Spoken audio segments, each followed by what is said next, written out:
Yang ada ini Muhammad Yasin sama bukan lain. Siap, saya Muhammad Yasin. Jawab. Muhammad Yasin. Siap. Saya pikir namanya Bapak. Nah, bukan dok. Muhammad Yasin ya. Nah, udah Batak nih Bapak. Lahirnya di Jakarta 27 April tahun 69 ya. Siap. Alamat Kramat Raya. Tamat Jaya. Ya. Siap. 7. Siap. F. Kelurahannya Semper Barat. Semper Barat. Cilincing, Jakarta Utara. Siap. Agama Islam. Saudara TNI ya. TNI. Oh, Siap. Adik. Siap. Kenal dengan terdakwa Irfan Sutom. Siap, kenal. Ada hubungan keluarga. Tidak ada. Karena lain. Siap saya. Lahir di Jakarta 11 November tahun 75. Alamat Jalan Luar Batam, Penjarinan, Kecamatan Penjarinan, Jakarta Utara. Agama Islam, karyawan swasta. Ya. Ya. Kenal dengan terdakwa Ruslan Buton. Saya tidak kenal dengan Pak Ruslan Buton. Baik. Tiga-tiganya beragama Islam. Sebelum memberikan keterangan, mensumpah dulu secara agama Islam. Siap. Silakan berdiri. Jadi, foto dan berdiri.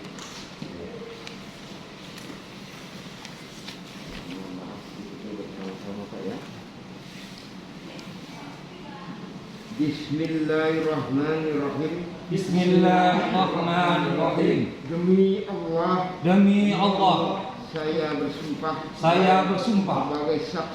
sebagai saksi dalam perkara ini akan memberikan keterangan yang benar,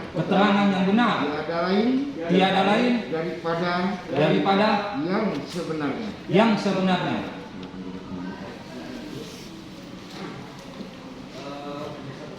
Siap yang mulia. Sesuai dengan rencana persidangan yang lalu, ada 6 orang yang akan diperiksa ya. Siap yang mulia.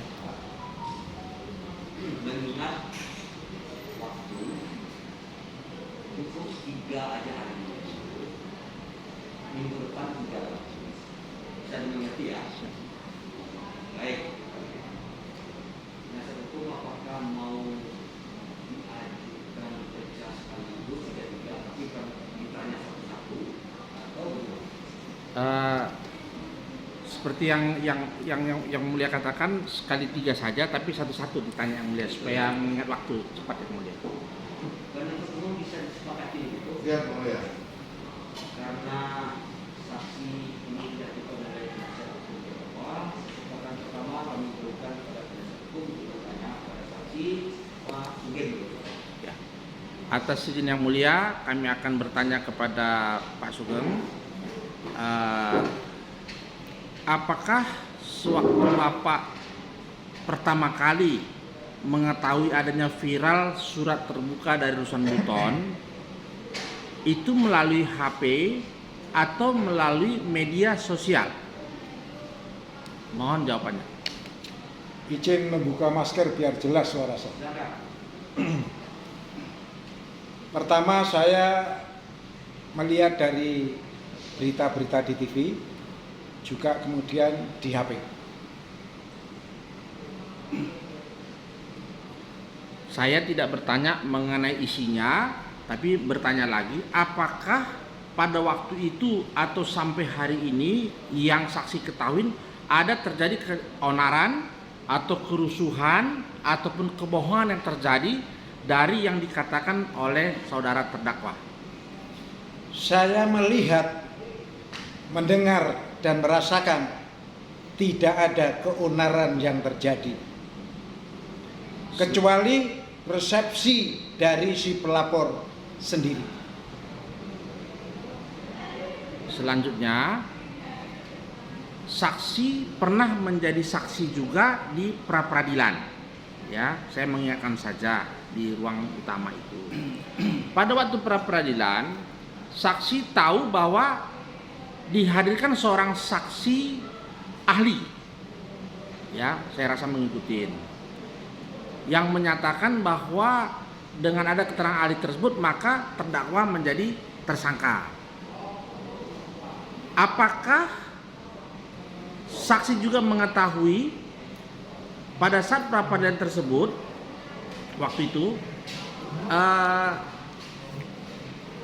termohon polisi tidak bisa membuktikan dalil lainnya selain adanya ahli tadi dalam persidangan sehingga menjadi tersangka? Bisa jelaskan? Benar, secara singkat saya akan jelaskan. Yang pertama, saya ikut dalam peradilan yang pertama itu. Kalau nggak salah sekitar tanggal 2 Juni 2020. Dan saya menyaksikan bahwa saksi-saksi ahli yang dihadirkan tidak banyak memasalahkan apa yang saya utarakan.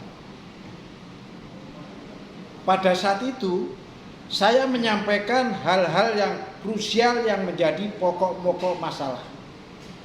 Oleh sebab itu kepada majelis mohon saya mengulangi secara singkat agar kita teringat dan terbuka kembali apa masalah yang sebenarnya. Yang mulia, saat itu berita yang tersiar adalah tentang adanya tulisan serta video yang disuarakan atau ditulis oleh saudara Ruslan Buton yang menurut penilaian pelapor yang waktu itu bernama Aula Fahmi menyatakan bahwa tulisan itu sangat berbahaya dan bahkan bisa membuat gaduh kepada masyarakat Indonesia. Kesimpulannya seperti itu. Ya. Oleh karena waktu itu juga saya jawab, itu adalah penjelasan yang menurut persepsi beliau sah-sah saja. Hanya saya berpendapat berbeda, bahkan berlawanan 180 derajat. Yang mulia, saya pilahkan ada 5 unsur pokok pada tulisan itu. Yang pertama, saudara Ruslan Buton menulis tentang fenomena Indonesia atau negara ini. Kita sadar, kita tahu bahwa aspek-aspek kenegaraan itu terdiri dari ideologi, politik, ekonomi, sosial budaya, agama, hukum, pertahanan, dan keamanan. Kami laporkan contoh-contoh saja. Memang terjadi fenomena yang kurang kondusif saat itu karena cenderung ada penyampaian atau pemberitaan tentang satu, ideologi. Adanya kegoyahan ideologi kita Pancasila sehingga ada munculnya undang-undang HIP, BPIP, bahkan ada yang mempertentangkan antara agama dan Pancasila. Dan bahkan hari ini masih tertulis di mana-mana kelahiran Pancasila itu pada 1 Juni tahun 1945. Itu fakta. Yang kedua tentang politik. Ya, selanjutnya pertanyaan kami terakhir. Mohon maaf, ya. apakah saya nggak boleh? Karena apa yang saya katakan, kami hanya beretika untuk membantu para bapak hakim agar nanti jelas permasalahannya. Ya Pak. Saya tidak lama. Untuk kita dakwaan ini, walaupun Bapak saksi yang mengingatkan, kita batasi untuk ini guna berkas ini lingkupnya di dakwaan, gitu ya. Dengan hormat Bapak, saya sangat menghargai atas yang mulia, tetapi mohon suara kami juga didengar agar nanti Bapak tidak ada yang kelewat atau tidak salah mengambil langkah-langkah. Karena ini justru yang menjadi poin kami. Kami lanjutkan tentang politik. Kita itu politik bebas aktif, tapi faktanya kita meninggalkan itu. Bahkan keakraban kita dengan Cina. Ekonomi kita sulit di tengah pandemi, tetapi justru banyak mendatangkan pekerja Cina, bahkan banyak pengangguran yang terjadi di pekerja kita sendiri. Agama dan budaya dicampur adukkan. Kemudian masalah hukum. Ya itu makanya nanti tunggu saya tanya lagi baru dijawab yang Oh itu. silakan, Ya. silakan. Saksi ini kan bekas kepala departemen atau kepala dosen di Sesko TNI apa? Sesko apa? Sesko TNI. Itu terakhir ya. Ya, ya. Oke. Kami menganggap sebagai saksi, sebagai pengacara memerlukan pengetahuan saksi. Di samping itu kaitan dengan terdakwa. Di sini dikatakan oleh terdakwa, saya Ruslan Buton mewakili suara seluruh warga negara Kesatuan Republik Indonesia yang sangat prihatin dengan kondisi bangsa saat ini. Itu yang dikatakan. Apakah saksi sepakat atau memang menilai itu terjadi? Walaupun sudah diucapkan oleh terdakwa, apakah terjadi kerusuhan, keonaran dan seterusnya? Kami minta penjelasannya. Terima kasih. Tanpa kami berniat untuk pamer, yang mulia, saya sebagai tentara terakhir sebagai Direktur Pendidikan Sesko TNI. Sesko TNI adalah lembaga pendidikan tertinggi di TNI. Di sana saya sebagai direktur yang menangani, memasak bagaimana selayaknya keluaran seorang calon jenderal. Jabatan saya waktu itu dijabat oleh kolonel, tetapi setelah saya diganti brigjen, jadi pengganti saya adalah jenderal.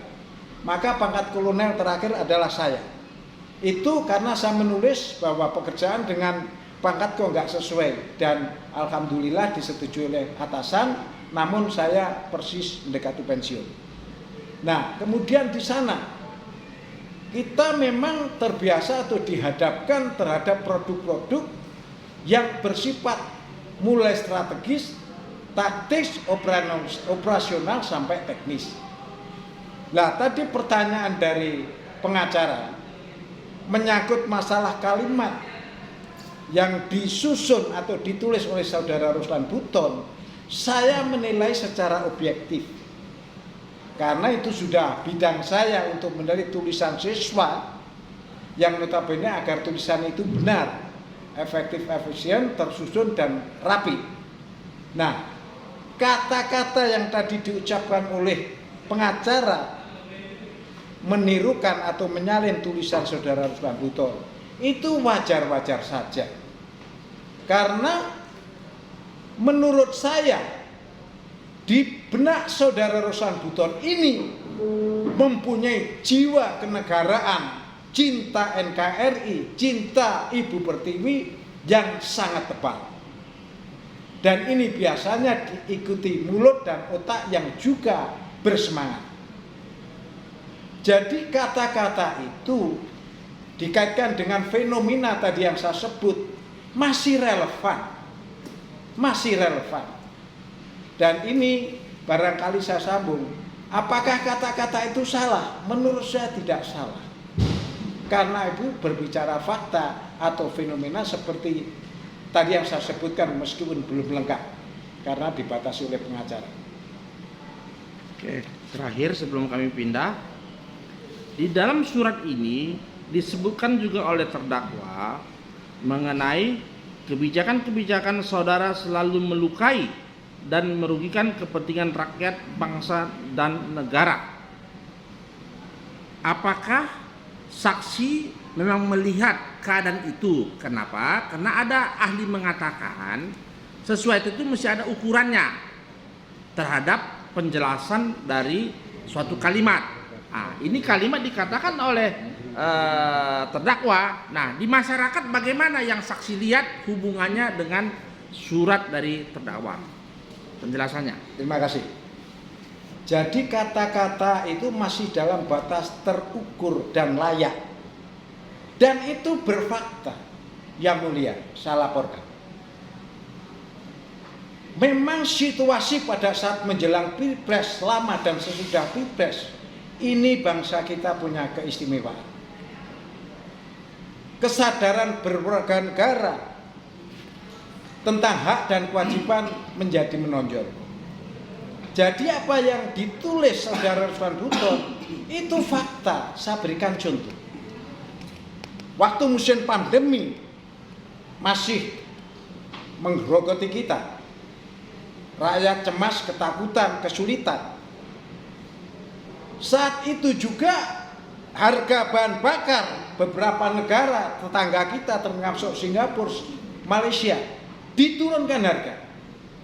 Tetapi di kita meskipun masyarakat merengek, menangis, menghimbau, menuntut, tidak ada sama sekali diperhatikan, diabaikan. Bahkan kalau kelewatan ngomong nggak benar, ditangkap, dipidanakan. Mohon kita tinjau kembali. Apakah rakyat salah? Ada negara-negara yang mampu menurunkan bahan bakar atau BBM, kita minta itu tidak digubris. Ini salah satu contoh. Contoh lagi ya, contoh arogan. Tanggal waktu itu adalah tanggal 13 Agustus 2019. Saat Capres dengan Cawapres mau daftar ke KPU, salah satu yang saya ketahui adalah Cawapres 02 atau Prabowo. Waktu itu sudah direncanakan kita sebelum pendaftaran akan berjumatan di Masjid Istiqlal. Tapi apa faktanya? Kira-kira 100 meter kita sebelum masuk di masjid itu ada perintah mendadak. Kita tidak dijadikan ke Istiqlal, tapi pindah ke Sunda Kelapa. Kenapa? Ternyata jawabannya adalah bahwa presiden tidak bisa dikalahkan. Belum lagi pada saat pemilu, di sana sini terjadi penyelewengan, kesalahpahaman dan macam-macam. Itu tidak saya utarakan sekarang, tapi intinya bahwa apa yang ditulis oleh saudara Ruslan Buton adalah dalam batas-batas layak dan terukur. Oleh karenanya tidak berpengaruh terhadap rakyat bawah, karena memang faktanya seperti itu. Oke, kami lanjut ke Bakor atas izin yang mulia. Saudara saksi pernah dipanggil oleh penyidik Baris Krim berkaitan dengan perkara waktu itu masih tersangka Ruslan Buton. Pernah didatangi. Bisa jelaskan ke persidangan maksud tujuan kedatangan itu buat apa? Ngapain gitu kira? Jadi kami didatangi oleh dari pihak Polda, datang ke rumah dengan membawa surat panggilan untuk menjadi saksi untuk pihak polisian tentunya, bukan pihak polisian. Tapi kami tolak karena kami tidak bisa bicara jujur. Mau saya kalau pada saat saya dipanggil saksi, saya akan berkata jujur. Walaupun saya sholatnya masih Senin Kemis, karena saya sudah disumpah, berarti saya harus berkata apa adanya. Dan pihak polisi kayaknya tidak bisa. Jadi saya tidak mau. Seperti itu. Bisa jelaskan maksudnya jujur itu apa? Atau tidak jujur apa kan gitu? Saya berkata apa adanya nanti dalam persidangan. Apa yang saya lihat, apa yang saya dengar, dan apa yang saya rasakan akan saya bicarakan apa adanya, tanpa mengurangi sedikit pun yang saya ketahui. Dan saya tidak bisa diintervensi oleh sesuatu. Karena di bawah kami, Bakor, ada sekitar 500 anggota yang harus saya tutupi kegiatan mereka. Sampai situ. Jadi dengan tadinya saksi diminta untuk tidak jujur, dalam arti kata apa tidak jujur ini biar jelas. Di situ kayaknya kalau menurut saya pengarahan. Diarahkan. Saya mengiyakan dan saya tidak bisa mengiyakan karena saya tidak mau, termasuk mohon izin saya loncat ke belakang kasusnya Pak Kiflan Zen. Pengacaranya datang kepada kami untuk mengarahkan seolah-olah Kiflan Zen yang salah. Saya tidak mau lagi. Tapi kalau saya bicara jujur, saya mau. Seperti itu pengacara. Jadi karena saksi tidak mau diarahkan sehingga tidak lanjut ya. Siap. Apakah saksi ikut juga di WA apa APIB apa namanya? APIB? Tidak. Tidak ya. Oke, hanya ikut di grup WA apa? Ekstrim Matra? Sudah bubar. Sudah tidak lagi ya. Sudah aktif, terima kasih. Oke. Kapan pertama kali saksi mengetahui adanya surat terbuka yang sama pertanyaan dengan Pak Sugeng tadi? kami melihatnya dari media sosial bahwa Pak Ruslan pada saat seminar ya kalau tidak salah, dan menurut saya sama dengan Pak Sugeng, ya, kami tentara dilatih untuk berjiwa seperti itu ya.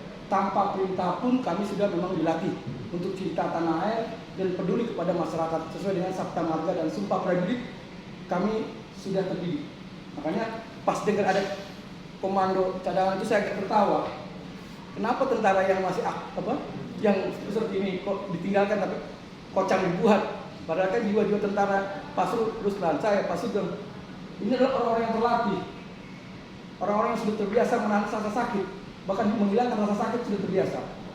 Tapi pada saat negara dalam keadaan seperti ini, ya saya rasa kalau negara aman-aman saja, Pak Ruslan tidak akan pernah bicara seperti itu, betul ya Pak? Betul. Sama seperti saya. Mungkin sebelum Pak Ruslan bertindak, saya sudah jauh-jauh hari, sekitar 9 tahun yang lalu, saya sudah periksa itu bahwa negara ini sedang disusui oleh PKI dan saya adalah salah satunya pengawal Pak Kiplan Jen. Berarti ada kaitan dengan Pak Ruslan. Oke, selanjutnya tadi katanya ada anggotanya 500 orang. Ya, Apakah 500 orang tadi yang saksi tahu dia mengetahui surat terbuka tadi? pasti tahu. Tahu. Pasti. Apakah mereka akibat surat itu menjadi onar, menjadi mau rusuh, mau yang penting melawan negara ini, ada nggak kira-kira? Tidak ada. Tidak ada. Tidak ada. Nah, jadi kan di sini dikatakan saya Ruslan Buton mewakili suara seluruh warga negara Kesatuan Republik Indonesia. Iya.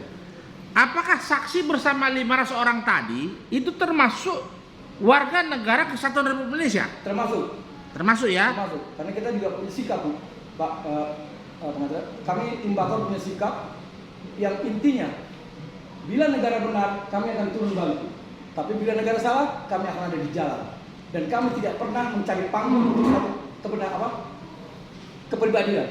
Kami akan rela Nah, juga kami lanjut. Siap.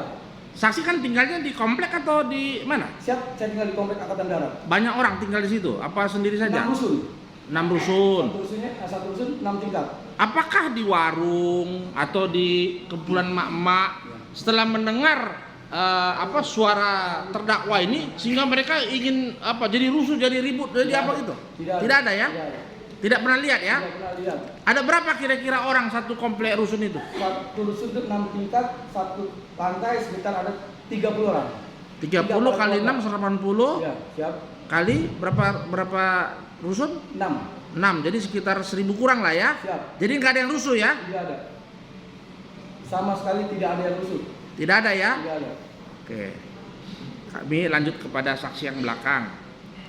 Tadi saksi yang di belakang tidak kenal sama Ruslan Buton ya? Tidak kenal. Hanya masyarakat biasa. Saya dari masyarakat dan saya panggilan hati.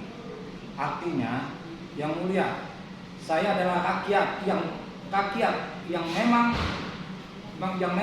saudara Ruslan Buton harus dibela. Itu aja. Nah, kapan saksi pertama kali atau kapan mendengar suara Ruslan Buton ataupun membaca mengenai suaranya kepada saudara Insinyur H. Joko Widodo? Kami mendengar dari WA. Teman-teman kami mengirim. Saya anggap saudara Ruslan Buton adalah pejuang dan juga pejuang kebenaran dan juga pejuang rakyat untuk yang di bawah. Contohnya saya sendiri.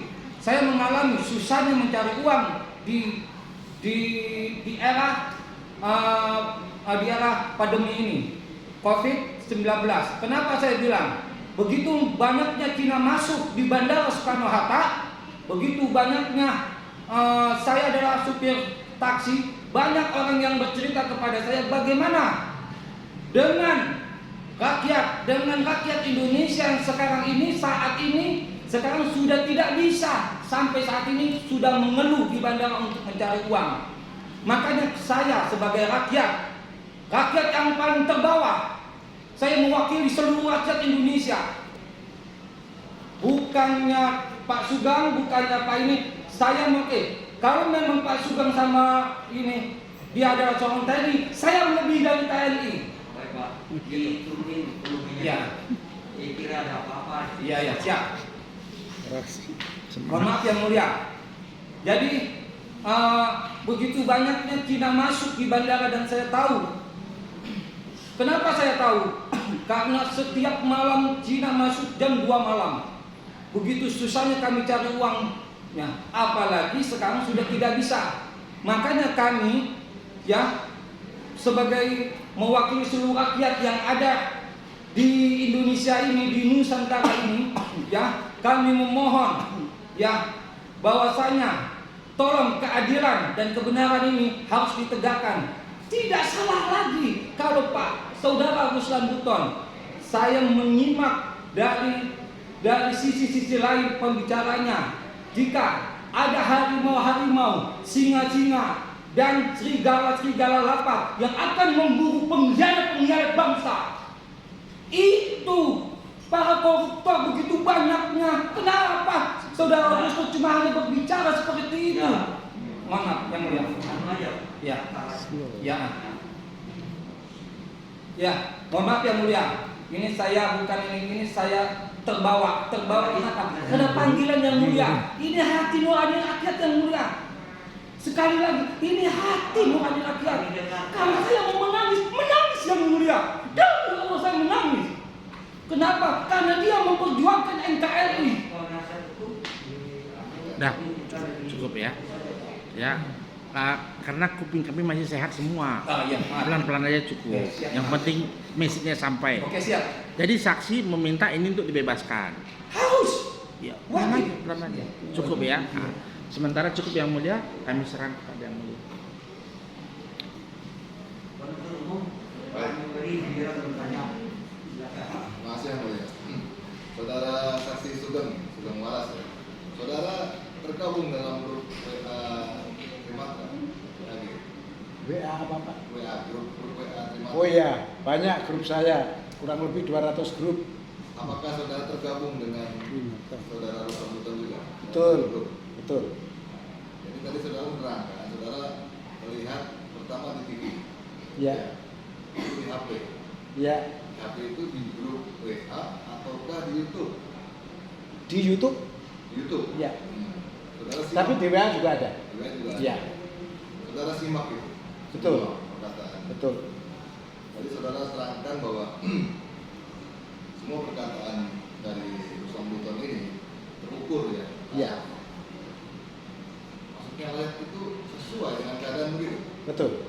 Apa ada keadaan yang pada saat itu susah atau chaos begitu? Begini, Saat itu ini gitu kan ya? fenomena.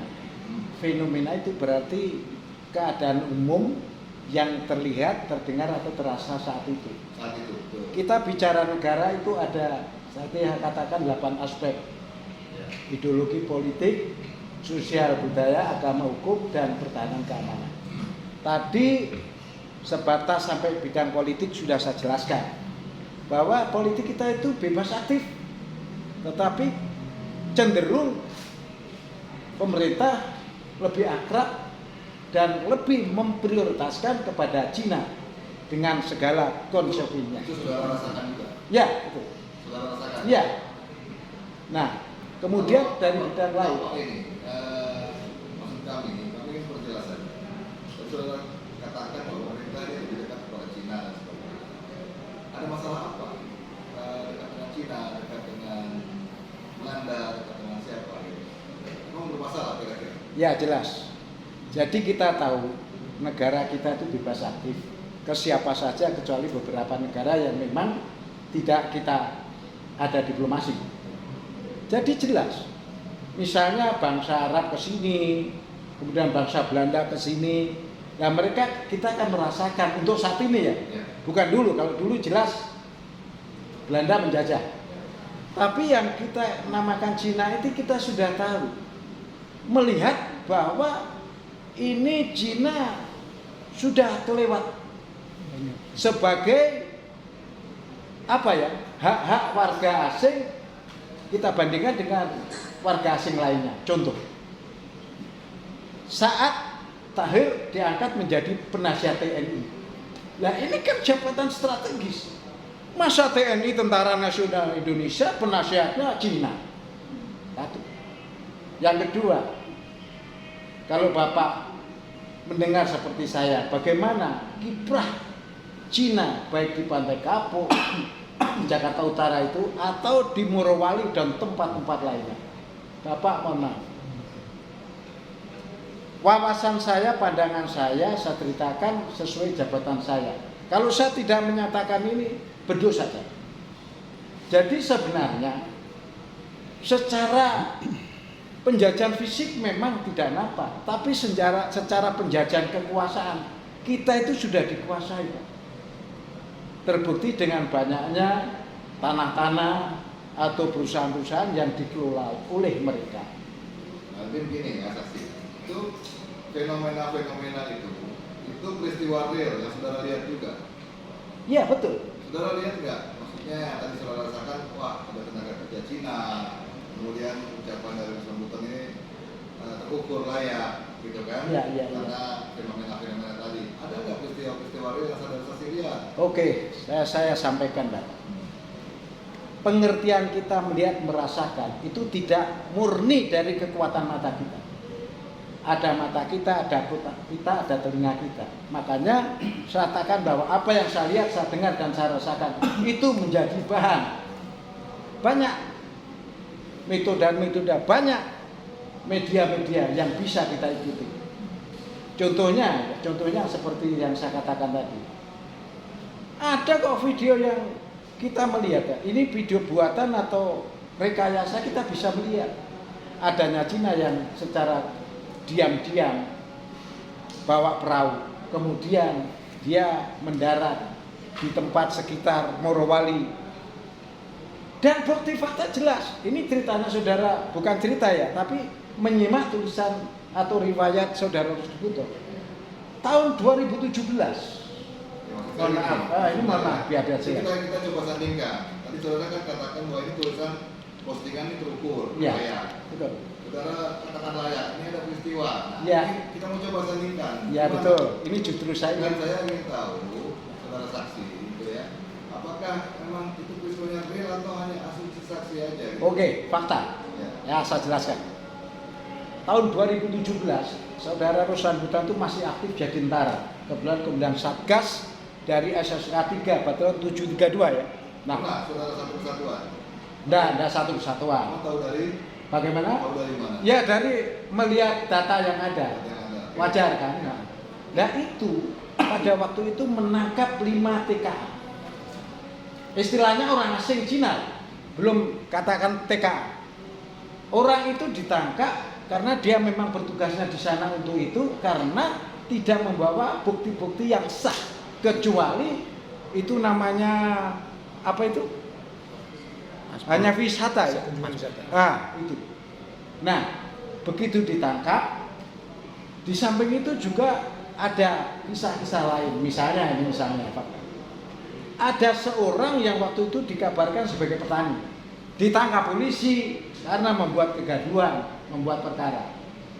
Kenapa sama polisi diserahkan kepada posnya Rosan Buton? Ini kan tanda tanya, ada apa maksudnya? Seharusnya itu ditangani polisi sampai tuntas. Apa yang terjadi? Dibina oleh Rosan Buton dengan saudara anak buahnya ini. Dan itu sampai kurang lebih dari 3 bulan. Menjadi baik, tapi namanya penyakit suatu saat itu membuat ulah lagi, mencuri HP-nya rakyat, dan akhirnya diserahkan lagi ke posnya Rosan Buton, dan terjadilah peristiwa itu. Oke, saksi ya. Ya. Kita kilas balik nih. Ya. Saat di waktu tentara Rosan Buton ini posting gitu, Ya. dan tulisan ya. Memang keadaan itu gawat begitu maksudnya. Betul. Jadi Gawat begini. Gimana gitu realnya? Ya. Nah, terkait ya dengan Ya. adanya TKA, Ya. apakah itu Cina ataukah bule kemana lah ya? Ya. Arab. Dan ini kan kita sama-sama tahu. Iya. Ada perdagangan bebas, ya, ASEAN, kemudian dan juga global. Ya. Gimana? Terima kasih. Begini Pak. Jadi kita melihat, apalagi saat TNI ya, itu ada langkah-langkah, namanya dimulai dari pencegahan, kemudian preventif, kemudian penindakan dan pemulihan kembali. Jadi kalau kita bicara kepada gejala atau pencegahan, itu sudah jelas. Bayangkan, waktu itu rame-ramenya pindah ibu kota baru ke Kalimantan. Rame-ramenya peristiwa Laut Cina Selatan. Rame-ramenya perang atau bagaimana inceran Amerika terhadap Indonesia, termasuk Cina, termasuk negara lain. Termasuk kita menyadari kekuatan sumber daya alam kita ini. Ini bagi kita dalam untuk pencegahan itu sudah fenomena yang sangat mengkhawatirkan. Loh, kenapa kalau pindah ke Kalimantan? Sudah plus minusnya pasti banyak minusnya. Itu baru dari segi ekonomi, keuangan, belum segi strategis. Apa pendekatan di situ dengan Cina? Kita pernah merasakan bagaimana hubungan Jakarta Peking. Nah, kita khawatir bagaimana hubungan nanti Jakarta dengan Beijing sekarang. Oke, tapi waktu itu keadaan tenang-tenang saja ya, tidak ada apa-apa ya. Bukan itu, kita tidak melihat keadaan nyata. Beda, Pak. Barangkali rakyat kita melihat seperti itu. Tetapi bagi kacamata beda. Kalau ini kita biarkan, istilahnya Masih masuk hipotesa berarti ya. bukan hipotesa. Beda hipotesa dengan analisis. Kalau hipotesa itu hanya tapi ini analisis yang bukan prediksi, bukan asumsi, tetapi dibarengi dengan fakta-fakta yang memang mendukung. Sehingga apa yang kita sampaikan itu tidak main-main. Saudara baca lengkap ya, dari awal sampai akhir. Ya, lengkap. Yang saudara katakan itu terukur, itu di mananya? Ya, begini. Misalnya. Sebelum saya menyampaikan terukur, saya teruskan aspek-aspek tadi. Ini aja langsung kasih. Iya. Baik-baik itu, baik-baik redaksional tadi. Iya. Dari Sambuton. Iya. Nah, saudara katakan terukur, yang mananya saya? Apa semuanya? Bahwa apa yang ditulis itu tidak boleh kita meninggalkan latar belakang penulis. Siapa Ruslan Buton itu? Dia hanya kapten. Di tingkat tentara itu ada pangkat-pangkat, kapten itu masih termasuk perwira pertama, ada perwira menengah dan perwira tinggi. Jadi bagi kami melihat, oke lah, tulisan itu mungkin, mohon maaf, menurut Ruslan Buton mungkin hebat, tapi bagi kita ya kadang-kadang ketawa. Makanya terukur itu ada dua pandangan, terukur sesuai kemampuan dia dan terukur menurut fenomena yang terjadi. Tadi saya baru menjelaskan 3 hal, belum 5 hal. Kalau diizinkan secara singkat saya jelaskan sehingga lebih jelas. Ini aja Pak, kalau masih banyak pertanyaan kita break Yang untuk sebentar cukup Pak. Kami mau pindah ke sini sama ini sebentar. Sedikit aja. Kita break. Sedikit aja. Hubungannya. Ini bakor ini apa? Bakor itu Badan Koordinasi Jaring Intelijen. Hubungannya dengan ekstrimata apa? Kami diberikan tugas dari Pemda itu bagian Litbang Tuan. Jadi setiap organisasi yang ada di wilayah Jakarta kami akan datang akan melihat. Bahkan kami akan masuk. Tapi ini organisasi masyarakatan. Masyarakatan. Tapi kami tidak pemerintah. bukan pemerintah. Kami kumpulan yang masih peduli ya, tentang awalnya sih kegiatan sosial. Kami membantu bencana alam, bencana banjir, kebakaran, ya. Tapi juga peduli pada negara, tentang keamanan, ketertiban, seperti itu. Kalau tadi Pak bukan lain ya, terkait dengan tenaga kerja asing ya, saudara rasakan yang jika saya sandingkan tulisan Buton dengan yang saudara rasakan sama, kan begitu kira-kira kan? Betul? Nah, yang terkait dengan TKI itu ada masalah apa TKI itu? Saya Yang saudara rasakan ada masalah apa? sudah ada saya rasakan. Kan gini ya, itu terangkan. Kami susah untuk cari kerja, Iya. cari uang di bandara. Di TKI masuk, terus urusannya apa? Jadi begini. Konsolidasinya apa? Yang mulia, saya akan berbicara sedikit aja ya. Jadi ada, saya sebagai supir taksinya, Iya. supir taksi dari jadi para imigrasi itu berbicara sama saya, Oh. langsung berbicara. Saudara Iya, mendengar dari berbicara sama saya. komunikasi. Ada apa Pak? Waduh, Pak Jul, bagaimana ya? Itu Cina luar biasa, begitu banyak yang masuk mudah, gampang. Bahkan saya sendiri ya yang membawa mereka ke wilayahnya itu mereka bisa membuat KTP DKI. Bagaimana caranya? Itu yang nggak masuk akal. Jadi di situ saya saudara-saudara jadi saudara-saudara kami yang lulus SMA, yang lulus sarjana, bahkan anak-anak kami nanti buat nantinya apakah bisa untuk menggapai atau mencapai atau memperoleh semaksimal mungkin atau juga menciptakan lapangan kerja, tentu tidak bisa. Kenapa? Karena sudah dikuasai. Itu yang saudara terangkan tadi itu sebelum saudara postingan atau sudah postingan? Sebelum. Oh, sebelum. Sebelum. Begitu ada postingan, wah cocok nih begitu. Ya, betul. Cocok ini. Karena ini saya anggap saudara Ruslan Buton adalah pejuang kebenaran dan pejuang keadilan. Dan saya sendiri merasakan bagaimana saya yang mulia Muhammad saya menolong nenek-nenek, ibaratnya saya menolong nenek-nenek, saya nolong menyeberangi, tiba-tiba setelah saya menyeberangi, saya ditangkap dan juga saya disiksa. Contohnya saya dari 212 menolong ambulan, tim ambulan ditangkap, disiksa. Apakah benar ini keadilan? Tidak. Saya protes, tapi saya sabar yang mulia. Mohon maaf, Dulu nggak boleh ya? Dulu ya. Dari terdakwa ada pertanyaan. Cukup ya, Mulia. Cukup. Bagaimana keterangan 3 orang saksi yang saudara berikan? Benar? Benar. Baik, Bapak yang bertiga, terima kasih atas keterangannya. Kami kembalikan KTP-nya.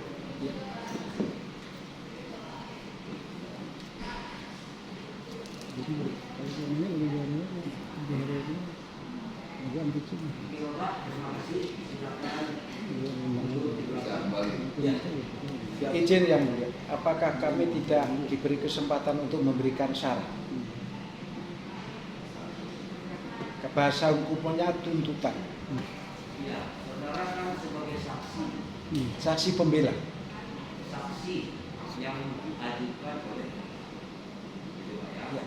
Nanti kalau ada semacam bukan apa akan bicarakan dengan penasihat hukum, akan dikeluarkan nanti dalam play-play atau perbuatan. Itu lebih elegan gitu Pak ya.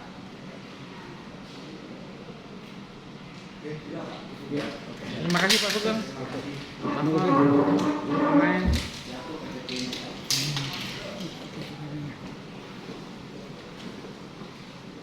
Terima kasih. Terima kasih. Terima kasih.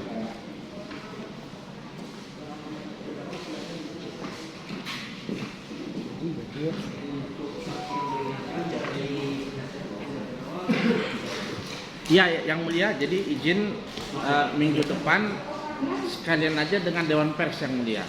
Karena Dewan Pers sudah kami geser harusnya minggu ini, tapi karena kita kemarin tidak sidang, jadi minggu depan dengan saksi yang memang masih ada. Kalau mereka datang lagi, kalau nggak datang lagi berarti hanya Dewan Pers yang mulia. Tapi kan ada sebenarnya mereka, maka tadi untung tidak diangkat sumpah dulu yang mulia. Iya, ahli mulia, ahli. Iya. Gimana yang mulia? Harusnya jadwalnya kan minggu ini. Kami sudah minta geser 1 kali. Siapa? Dari Dewan Pers. Namanya? Nah, berarti itulah yang mulia. Berarti itulah dia. Siapa namanya? Dari ahli Prasetyo. Iya, iya.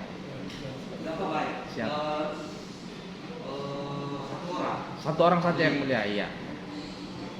Kita beri kesempatan 1 minggu ya. Siap yang mulia. Hari Kami 17 Siap yang Juni mulia. 2020. Ada yang disampaikan sebelum itu dari Cukup ya, Mulia? dari penasihat hukum?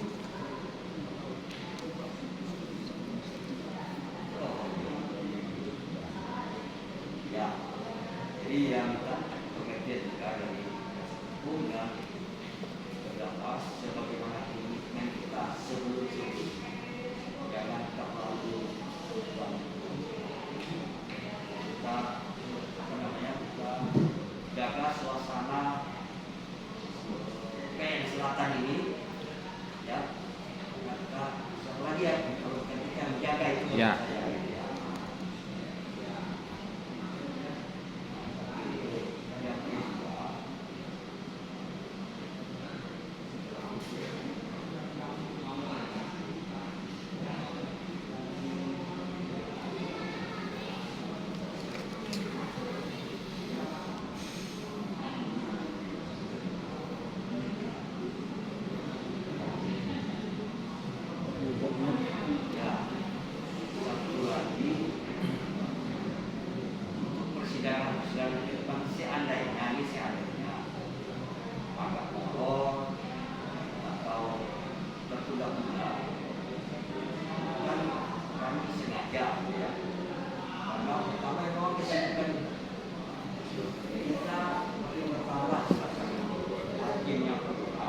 Iya. Cukup yang mulia. Dari penuntut umum, Cukup yang mulia. bertemu lagi untuk saksi menerangkan kami dari terdakwa Kamis 17 Juni Ya. ini 2021. Terdakwa hadir lagi pada hari dan tanggal tersebut. Terima kasih yang mulia.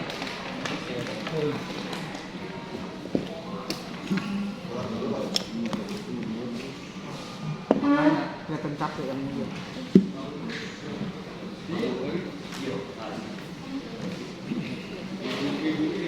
Tapi kan udah ini yang mulia udah vaksin kan? Sudah vaksin kan? Ya, sudah sekarang ini. Nambah power tuh yang ini. Iyalah, dengar dulu. Siap yang mulia. Siap yang mulia.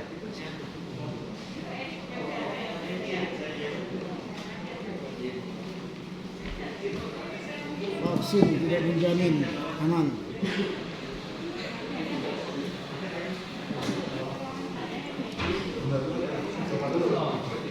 Tadi gua nggak estimate terus juga lain bakal bicara. Apa?